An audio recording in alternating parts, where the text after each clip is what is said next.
Hello students, কেমন আছো সবাই? আশা করি তোমরা ভালো আছো। তো স্কটিশ চার্চ কলেজের অ্যাডমিশন 2025 এর মেরিট লিস্ট রিলিজ করেছে। তো 6:30 অবধি আমি চেক করার চেষ্টা করছিলাম, তারপর আমার ব্যাচ ছিল বলে স্টার্ট করে দিয়েছি ব্যাচ। তো 6:30 অবধি আমার মেরিট লিস্ট আসেনি। কিছু হয়তো প্রবলেম ছিল, তারপরে মেরিট লিস্ট এসছে। তো মেরিট লিস্ট দেখে ক্রিটিক্যাল অ্যানালাইসিস করবো এই ভিডিওতে completely, and as well as এটাও প্রেডিক্ট করবো যে ফার্স্ট মেরিট লিস্টে ফার্স্ট ফেজ ওয়ান অ্যাডমিশনে কতজন, মানে সিরিয়াল নাম্বার কত অবধি যেতে পারে যারা অ্যাডমিশন নিতে পারবে ফেজ ওয়ান অ্যাডমিশন, সেটাও প্রেডিক্ট করবো।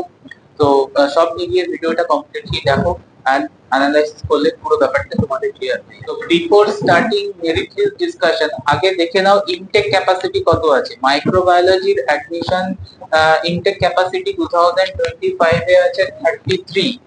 টোটাল ইনটেক ক্যাপাসিটি 33 স্টুডেন্টস এর। আমি আনরিজার্ভ নিয়ে কথা বলবো, এন্ড আনরিজার্ভ থেকে তোমরা বাকিরা যারা রিজার্ভ ক্যান্ডিডেট আছো তারা বুঝে যাবে। তো 33 তোমার total seat, and unreserved UR seat রয়েছে 16। ইউআর মানে আনরিজার্ভ সিট আছে 16 ক্যান্ডিডেটের জন্য। তো কলেজ চাইলে আরো +5 করতে পারে, দ্যাট মিন্স আমি অন অ্যান এভারেজ 20 ধরে নিচ্ছি। 20 seat available for unreserved candidate. এবার চলো মেরিট লিস্ট চেক করি। তো অ্যাজ এক্সপেক্টেড ছিল যে এই ইয়ারে কম্পিটিশন ভেরি হাই হচ্ছে, অ্যান্ড অ্যাজ ওয়েল অ্যাজ আমি এটাও বলেছিলাম microbiology all time demanding subject. Biology ফিল্ডের মধ্যে মাইক্রোবায়োলজি ডিমান্ডিং থাকে। তো প্রচুর স্টুডেন্ট অ্যাপ্লাই করে, অ্যান্ড অ্যাপ্লাই করার জন্য তোমার কম্পিটিশনও বেড়ে যায়। তুমি আদার স্ট্রিমে গিয়ে চেক করবে, দেখবে কম্পিটিশন অনেক কম, বাট মাইক্রোবায়োলজি সাবজেক্টের competition every year increasing year by year. তো এই ইয়ারও ইনক্রিজিং অ্যাজ এক্সপেক্টেড হাই থাকাই ছিল, অ্যান্ড হাই হয়েছে। সো আমি ডিটেলসে অ্যানালাইসিস করছি। কিছুটা এক্সপেক্টেড ছিল, কারণ নিটের এবার আনসার্টেনটির জন্য নিটের কাট অফ কি হবে, রেজাল্ট কবে বেরোবে, অ্যান্ড এই পুরো ব্যাপারটার জন্য কম্পিটিশন হাই হতে চলেছে। আমি ফার্স্টেই প্রেডিক্ট করেছিলাম আগের ভিডিওগুলো যদি দেখো, অ্যান্ড ক্লিয়ারলি তোমার competition very high merit list দেখে। স্কটিশ চার্চের মেরিট লিস্ট অ্যানালাইসিস কেন ইম্পর্টেন্ট ফার্স্টে বলি, কারণ Scottish Church well renowned college under Calcutta University. So Calcutta ইউনিভার্সিটির আন্ডারে যারা অ্যাডমিশন নেবে ভাবছো মাইক্রোবায়োলজি, দেন অবভিয়াসলি ওয়েস্ট বেঙ্গলে মাইক্রোবায়োলজি পড়তে গেলে রিনাউন্ড ইউনিভার্সিটি ক্যালকাটা ইউনিভার্সিটি। তো আমি অলওয়েজ বলবো সবাইকে ক্যালকাটা ইউনিভার্সিটি আন্ডারে কোনো কলেজে অ্যাডমিশন নেবে। ভালো কলেজ পেলে তো খুবই ভালো, বাট মিডিওকার কলেজ পেলেও অ্যাডমিশন নেওয়ার চেষ্টা করবে। ওয়েস্ট বেঙ্গল স্টেট ইউনিভার্সিটি থাকবে তোমার সেকেন্ড প্রেফারেন্সে। তো পুরো ব্যাপারটা অ্যানালাইসিস করব, মেরিট লিস্টে কত মার্কসে কি এসছে, মেরিট স্কোর কি এসছে, কত মার্কস, পুরো ব্যাপারটা মানে কত মার্কস থাকলে কত মেরিট স্কোর আসছে, মোটামুটি একটা আইডিয়া তুমি পেয়ে যাবে। অ্যান্ড স্কটিশ চার্চ কলেজের মেরিট লিস্ট থেকে এটাও বুঝে যাবে যে আশুতোষ কলেজ, মৌলানা আজাদ কলেজ, দেন তোমার এদিকে লেডি ব্রেবন কলেজ, এই কলেজগুলোতে অ্যাডমিশনের মেরিট লিস্ট কেমন হতে চলেছে। মোটামুটি সেমই থাকে স্কটিশ চার্চে যা মেরিট লিস্টের কম্পিটিশন আছে। তো ওই কলেজ যেগুলো নাম করলাম যে কলেজগুলো, সেগুলো তো সেম কম্পিটিশন থাকবে। তো স্কটিশ চার্চ কলেজের অ্যাডমিশনের মেরিট লিস্টটা চেক করলে আমরা বুঝে যাই যে এবছরের কম্পিটিশন কেমন হতে চলেছে। এবং অনেকেই জিজ্ঞেস করছিল স্যার আমার এই নাম্বার কি হতে পারে, কি কোথায় কি করতে পারি। তো আমি প্রত্যেককে বলেছিলাম ওয়েট করো, মেরিট লিস্ট বেরো, স্কটিশ চার্চের মেরিট লিস্ট দেখলে সবকিছু ক্লিয়ার হয়ে যাবে। কেন বলছি, Saint Xavier's college totally different category স্টুডেন্টের জন্য, রামকৃষ্ণ মিশন ডিফারেন্ট ক্যাটাগরি স্টুডেন্টের জন্য, বাট যারা মিডল স্টুডেন্ট থাকে তাদের জন্য হচ্ছে এই কলেজগুলো থাকে, স্কটিশ চার্চ, আশুতোষ, দেন তোমার লেডি ব্রেবন, মৌলানা আজাদ, এই কলেজগুলো অ্যাভেলেবেল থাকে। তো এই কলেজের কম্পিটিশন এই লিস্টটা দেখলে ক্লিয়ার হয়ে যাবে। তো ফার্স্টে দেখে নিই মেরিট লিস্টে কি কি পয়েন্ট আমরা ডিসকাস করতে চলেছি। দেখো, ফেজ ওয়ান মেরিট লিস্টে টোটাল 1040 ক্যান্ডিডেটের নেম উইথ তোমার মেরিট স্কোর রিলিজ করেছে, ঠিক আছে। এর মধ্যে highest index score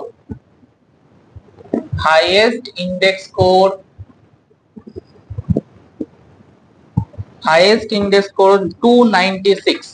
highest index score this year 2025 296 and lowest index score মানে 1040 তে যে আছে যে ক্যান্ডিডেট আছে lowest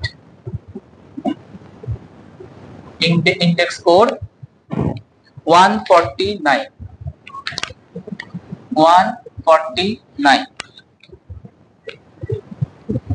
and next আমরা 149 so next আমরা চেক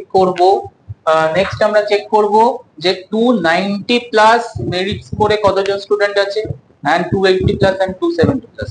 তো এটা চেক করার কারণ হচ্ছে মোটামুটি ফেজ 1 এ এটা দেখলে বোঝা যায় যে মোটামুটি ফেজ 1 এ অ্যাডমিশন সিরিয়াল নাম্বার কত অবধি যেতে পারে, ঠিক আছে, যেটা আমরা প্রেডিক্ট করতে চলেছি। 290 plus 290 and 290 plus merit score ক্যান্ডিডেটের অ্যামাউন্ট 11 টোটাল ক্যান্ডিডেট যারা 290 and 290 প্লাস ক্যান্ডিডেট আছে মেরিট স্কোর আছে তাদের হচ্ছে তোমার 11। মোটামুটি যদি মার্কস দেখো এদের মার্কস হচ্ছে মোটামুটি হচ্ছে 95 plus in both subject, in both chemistry and biology 95 plus in both subject rather আরো বেশি মানে 97 98 এরকম 100 ও পেয়েছে তোমার কিছু সাবজেক্টে, কেমিস্ট্রিতে 100 এরকমও দেখলাম, বায়োলজি 100 দেখলাম। তো এটা কমনই আসে, এটা নিয়ে কোনো মাথা ব্যথা নেই, এগুলো হচ্ছে তোমার টিয়ার 1 category student. So 290 plus merit score এটা নট আনইউজুয়াল, এটা ঠিকঠাকই আছে, 11 ক্যান্ডিডেট আমি বলবো ঠিকই আছে, অসুবিধা কিছু নেই। বাট কম্পিটিশন এত রাইজ করছে কখন দিয়ে বুঝতে পারলাম, সেটা হচ্ছে 280 প্লাস ক্যান্ডিডেটের ক্যাটাগরি। যারা 280 প্লাস পেয়েছে তাদের একটু অ্যামাউন্ট দেখে নাও। 280 প্লাস মেরিট স্কোরের টোটাল ক্যান্ডিডেট রয়েছে তোমার 70 ক্যান্ডিডেটস। তার মানে যে 280 পাচ্ছে তার সিরিয়াল নাম্বার দাঁড়াচ্ছে হচ্ছে তোমার 81, এসএল নাম্বার দাঁড়াচ্ছে 81। সো বুঝতে পারছো কম্পিটিশনটা কোথায়? কম্পিটিশনটা হচ্ছে 280 টু 290 এই রেঞ্জে havoc competition and total 70 student 280 plus ক্যাটাগরিতে ঢুকেছে। So that is huge number. এবার যদি আমরা তোমার ইনটেক ক্যাপাসিটি দেখি, আমি অলরেডি এই জন্য প্রিভিয়াসলি বললাম যে ইনটেক ক্যাপাসিটিটা একবার চেক করো। ইনটেক ক্যাপাসিটি আনরিজার্ভড জন্য জাস্ট 16, এটা বেড়ে হয়তো 20 হতে পারে, বাট অল টাইম পসিবল না, ঠিক আছে। তো 16 ধরেই আমরা এগোবো এন্ড আনরিজার্ভ 16 এর জন্য তুমি 280 প্লাস মেরিটস করেই চলে আসছে হচ্ছে তোমার serial number 81। So that's why আমি বারবার শুরুতে স্টার্টিং অফ দ্য ভিডিওতে বললাম এই ইয়ারে তোমার কম্পিটিশন মারাত্মক রাইজ করেছে, হিউজ ইম্প্যাক্ট। হিটের আনসার্টেনটি হচ্ছে main reason, huge impact. 280 plus merits করে 70 স্টুডেন্ট চলে এসেছে।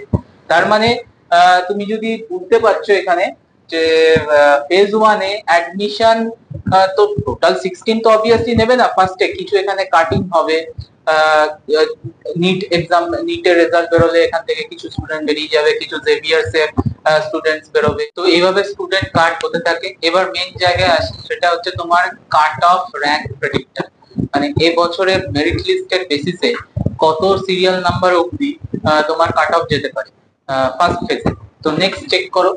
তো আমরা অলরেডি দেখেছিলাম যে ইনটেক ক্যাপাসিটি ফর আনরিজার্ভ ক্যান্ডিডেটের জন্য হচ্ছে 16, তো আমি 16 ধরেই এগোবো। তো 16 এবছর যা কম্পিটিশন আমি দেখতে পাচ্ছি তাতে হচ্ছে ইনটু 10 যদি আমি করি, তার মানে হচ্ছে 160 র্যাঙ্ক অবধি যারা আছো, 160 টু 200 র্যাঙ্ক অবধি, 160 টু 200 র্যাঙ্ক অবধি যারা আছো, এই ক্যাটাগরিতে আছো, তারা ফার্স্ট ফেজ 1 অ্যাডমিশন হয়ে। সো আমরা প্রেডিক্টেড করছি সেটা হচ্ছে আপ টু 200 যারা সিরিয়াল নাম্বারে আছো র‍্যাঙ্কিং এ, তাদের মেরিট স্কোরের বেসিসে তাদের ফেজ 1 অ্যাডমিশন আই থিংক হয়ে যাবে। প্রিভিয়াস ইয়ারে আমরা দেখেছিলাম যে total 4 time 4th time merit list release করেছিল। তো তো অবভিয়াসলি তো এবছরও আই থিঙ্ক হবে। সো ওয়ান মেরিট লিস্টে তো কোনোদিনই পসিবল না। সো দুটো তিনটে মেরিট লিস্ট রিলিজ হবে। তো যারা আনরিজার্ভড 200 স্কোরে আছো, 200 র্যাঙ্কিং এ আছো, ফেজ 1 অ্যাডমিশন তাদের জন্য পসিবিলিটি হয়ে যাবে। তো নেক্সট আসি যারা 200 প্লাস ক্যাটাগরি, মানে যাদের র্যাঙ্ক এসছে 200 প্লাস,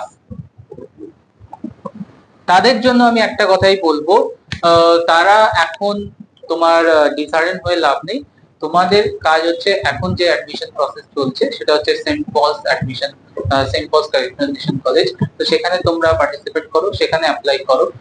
অ্যাজ ওয়েল অ্যাজ যখন তোমার সেন্ট্রালাইজ কলেজ অ্যাডমিশন প্রসেস চালু হবে, সেন্ট্রালাইজ প্রসেসও তখন তোমরা অ্যাপ্লাই করবে। তো যারা 200 প্লাস ক্যাটাগরিতে আছো, 300 400 এর কাছাকাছি, তোমাদেরকে বলছি তোমরা সেন্ট পলসে অ্যাপ্লাই করো। অ্যাজ ওয়েল অ্যাজ তোমরা ওয়েট করো ফর নেক্সট মেরিট লিস্ট রিলিজে। কারণ নেক্সট মেরিট লিস্ট রিলিজটা ভেরি ক্রিটিক্যাল হবে। কারণ নেক্সট মেরিট লিস্ট কিভাবে বেরোবে একটু বলে দিই। নেক্সট মেরিট লিস্ট হচ্ছে, ধরো ফার্স্ট মেরিট লিস্ট থেকে তোমার আউট অফ 16 ধরো 10 স্টুডেন্টস অ্যাডমিশন নিল। সো 10 স্টুডেন্ট অ্যাডমিশন নিল মানে হচ্ছে 6 স্টুডেন্টস এর জায়গা খালি, ইনটেক ক্যাপাসিটি এখন 6 রয়েছে। তো এটার বেসিসে নেক্সট মেরিট লিস্ট রিলিজ করবে। তো এর মধ্যে আবার কিছু ক্যান্সেলেশন হবে। তো সব মিলিয়ে second, third, fourth merit list release হবে। এন্ড তোমাদের চান্স আছে যারা 200 প্লাস 300 350 র্যাঙ্কিং এ আছো। ইন দ্য মিন টাইম তোমাদের অন্য কলেজও দেখতে হবে। ওকে, মোর কনসার্নিং হচ্ছে সেই সমস্ত স্টুডেন্টের জন্য যাদের score both subject biology and chemistry এটা মিলিয়ে বিলো 160, যাদের 80 নিচে রয়েছে মার্কস দুটোতেই, বায়োলজিতে অ্যাজ ওয়েল অ্যাজ কেমিস্ট্রিতে, মানে দুটো মিলিয়ে 160 মার্কস কভার আপ হচ্ছে না, প্লাস যাচ্ছে না, তাদের জন্য much more concerning this year. Because এত ইনক্রিজ করছে ডিমান্ড, কম্পিটিশন প্রসেস, যাদের 160 স্কোর আসছে না। কারণ ক্যালকাটা ইউনিভার্সিটি কলেজে মেনলি তোমার বায়োলজি অ্যান্ড কেমিস্ট্রি মার্কস দেখে মাইক্রোবায়োলজির অ্যাডমিশন হয়। তো যাদের এই দুটো মার্কস কম আছে, 80 নিচে আছে, তাদের জন্য মাছ মোর কনসার্নিং হতে চলেছে কিন্তু ক্যালকাটা ইউনিভার্সিটির আন্ডারে কলেজ পাবো। তো আমি পার্টিকুলারলি নাম্বার বেসিসে এবছর তোমার কোন কোন কলেজ প্রেফারেবল লিস্টে রাখবো, ভিডিও আসবে, নেক্সট ভিডিও আসবে। তো নেক্সট ইনফরমেশন নিয়ে, নেক্সট ভিডিও নিয়ে খুব তাড়াতাড়ি আসছি। যারা এখনো সাবস্ক্রাইব করেনি সাবস্ক্রাইব করো। ঠিক আছে।